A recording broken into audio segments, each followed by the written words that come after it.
Saudações, meus queridos, sejam bem-vindos a mais uma aula de matemática. Nessa aula vamos estudar a raiz enésima de um número real. Relembrando coisas que vocês já estudaram das séries anteriores, a gente sabe que raiz quadrada de 25, ela é 5. Por quê?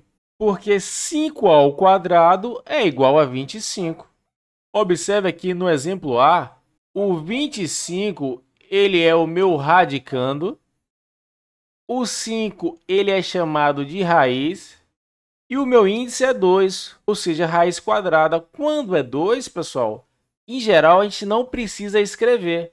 Mas, professor, por que você diz raiz enésima de um número real?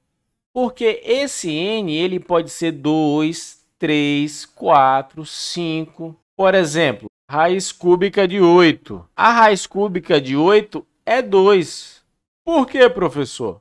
Se você pegar 2 e elevar a 3, ele vai dar 8. Lembrando que a gente estudou potenciação no último assunto. O 8 é o meu radicando. O 3 é chamado de índice. Lembrando que quando é 2 eu não preciso escrever. E o 2 é chamado de raiz. Mais um exemplo. Raiz quarta de 16 é igual a quem? A 2. Muito bem. Por que isso? Porque 2 elevado a 4 é igual a 16. Lembra, galera, para ficar bem claro aqui, ó, a raiz, que é 2, elevado ao índice, que nesse 4 é 4, tem que dar o valor do radicando. Olha o exemplo A. A raiz, que é 5, elevado ao índice, tem que dar o valor do radicando. Na B é a mesma coisa. A raiz, que é 2, elevado ao índice, tem que dar o valor do radicando. Alguns alunos acham mais fácil pensar na multiplicação. Raiz quadrada de 25 é 5, porque 5 vezes 5 dá 25. Mas lembra que 5 vezes 5 é 5 ao quadrado. Da mesma maneira que raiz cúbica de 8 é 2, porque 2 multiplicado 3 vezes dá 8. Ou seja, 2 elevado a 3. E agora vamos detalhar um pouco mais isso aqui. Toda vez que eu pensar em raiz enésima de um número real, eu vou dividir aqui em dois casos. Um caso, primeiro, é quando o índice é par. Então, observe que o índice par, quem seria? 2, 4, 6, 8, 10, aí vai. Vamos pegar como exemplo aqui, raiz quadrada de 9. Pessoal, quem é a raiz quadrada de 9? 3, muito bem.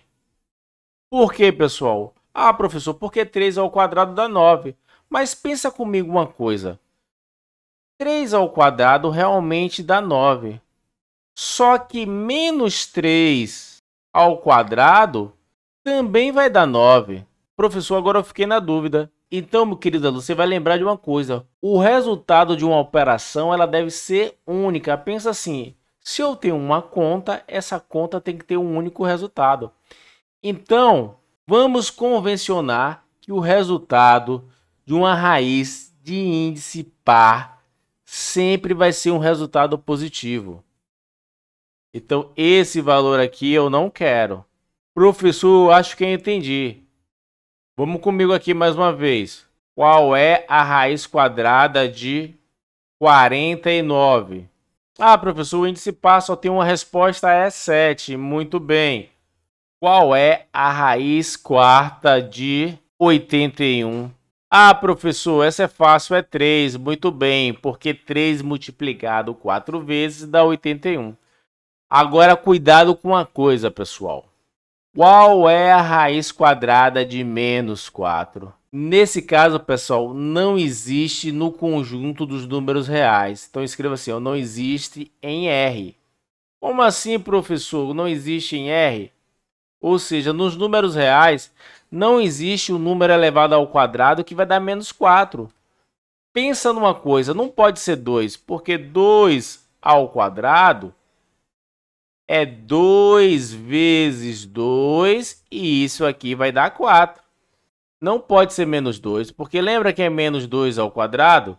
É menos 2 vezes menos 2. Isso aqui vai dar 4. Na verdade, no terceiro ano tem um assunto chamado números complexos.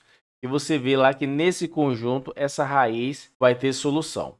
Mas a gente está trabalhando com números reais. Números reais não tem solução. Deixa eu ver se vocês entenderam mesmo. Quem é a raiz quadrada de menos 9? Ah, professor, já sei. Não tem solução. Isso mesmo. Ou seja, não tem solução em R. Ou seja, no conjunto dos números reais. Mais uma. Quem é a raiz quarta de menos 1? Cuidado, viu? Mais uma vez, não existe raiz de índice par quando o radicando for negativo, ok? Então aqui não existe em R. Vimos com o índice par, agora vamos ver quando o índice é ímpar. Com o índice ímpar eu não vou ter problema nenhum, a raiz vai ter uma única solução, independente se o radicando negativo ou positivo. Vamos ver um exemplo aqui, ó. Raiz cúbica de 8. E é a raiz cúbica de 8? 2, porque 2 ao cubo dá 8. Raiz cúbica agora é de menos 8. Cuidado para falar que não tem solução. Quando o índice for ímpar, vai ter solução de raiz negativa. Então, nesse caso, vai ser menos 2. Lembra que a gente já estudou potenciação, então menos 2 elevado a 3, isso aqui dá menos 8. Ou seja, você multiplica isso aqui, ó, 3 vezes. Então, isso aqui dá menos 8, meus queridos. Raiz quinta de 1 dá 1. Porque 1 elevado a 5 vai dar 1. Ou seja, 1 multiplicado 5 vezes vai dar 1. Raiz quinta de menos 1. Ah, professor, isso é fácil. É menos 1. Muito bem. Porque menos 1 elevado a 5 vai dar menos 1. Vou passar uma atividade para vocês fazerem e a gente resolve na próxima aula. Tá aqui, meus queridos, ó. Para calcular essas raízes, a gente corrige no próximo vídeo, ok? Aqui é um 7, ok? Nessa última letra aqui. Espero que vocês tenham gostado. Valeu!